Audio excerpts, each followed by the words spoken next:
At the very first bronze base camps that we offered here at Asea, we sat in a room and asked ourselves, how do we continue to teach meaningful principles that could fill in this Asea ethos?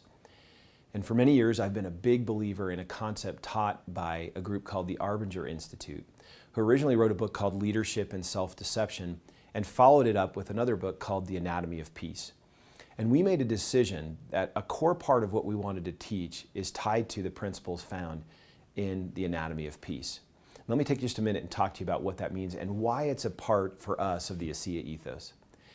The fundamental principle in the Anatomy of Peace is that at any given moment, we have a heart either at war or a heart at peace towards others around us.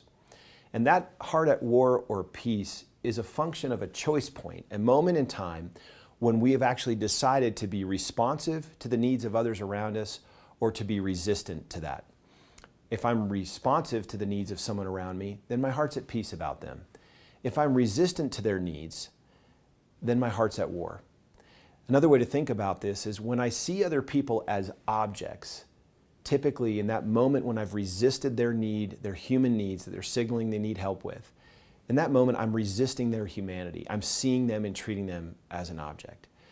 On the other side, when I see a person as a person, and I can sense their needs and what they need from me to be happy or to be helped, in that moment I'm being responsive and I'm seeing that person as a person. Now, how does this work? Well, we have this happen every day. Every one of us has opportunities to see people around us and sense and feel that they may need some help. Probably some of the more significant examples would be you're driving down the road and you see someone trying to fix their vehicle. Now, I'm not saying you have to stop for every person, but you do have to say to yourself, what would it feel like if I was that person and in need of some help? For me, this happens often in an airport where I might be rushing to get to a plane and trying to get through security, and there might be a mom in front of me with 3 little kids taking their time getting through. Well, I can choose to see that mother as a person, or I can choose to see her as an object. What is the self-dialogue? Well, I might say she could probably use some help with her bags while she gets the kids through security. I should offer to help. That would be a responsive sense or a feeling.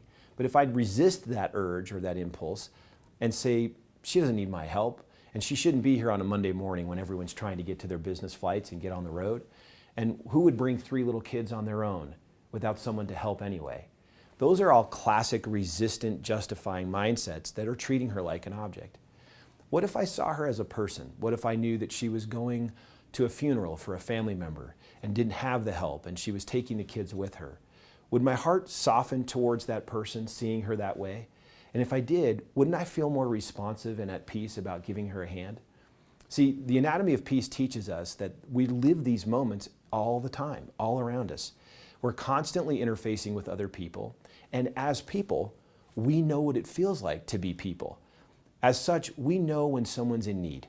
We know when a mom taking kids through security at the airport needs a hand.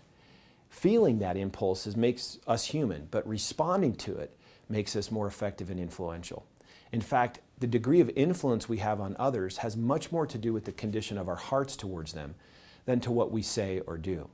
One of the core principles taught in this book is that people respond primarily to how we feel about them, not what we say or do. I think we've all walked out the door of our homes telling our spouse or other significant loved one, hey, I love you, but may not have meant it and felt it in our hearts. And what this book and philosophy pulls out is that how we see other people, whether as people themselves or objects, in fact determines the degree of influence we have. Now think about it. What if we could create a culture, an ethos, where the fundamental values we're teaching and promoting are to see other people as people? In an industry where by and large we're taught that they're numbers or they're objects. If you add all these little people to your system or to your business, you're going to make X in money. But what if we saw them as people? What if we treated them as people? Our whole approach to them would be very different. And from the very first bronze base camp all the way to today, we've taught this. Some of our senior executives here at the company have even been certified in being able to teach, coach, and train these principles. I highly encourage you to take some time and read The Anatomy of Peace as part of the Asea ethos. The Anatomy of Peace teaches us to see and treat others as people, not as objects. And it suggests that your influence increases when you recognize and respond to the humanity of others.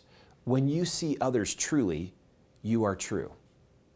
It also teaches how to address conflict resolution. When a conflict arises, and it always does, ask yourself one simple question. How am I contributing to this problem? How am I part of the problem? Asking that question sincerely is an absolute invitation to the others with whom you have a conflict to do the same. And if two people are asking, how am I part of the problem? It will accelerate resolution and keep hearts at peace.